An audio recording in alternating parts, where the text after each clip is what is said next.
descobrindo os mistérios de Deus no livro de Esther.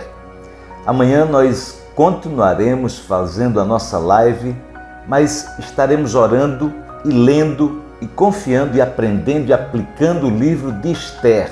Portanto, como eu tinha dito a vocês, que iria pensar a respeito de continuar fazendo a nossa live ou não, já que os 21 dias terminaram hoje, decidimos que pessoas querem que nós continuemos, portanto nós queremos continuar e crendo que isso também é a vontade de Deus e principalmente a vontade de Deus.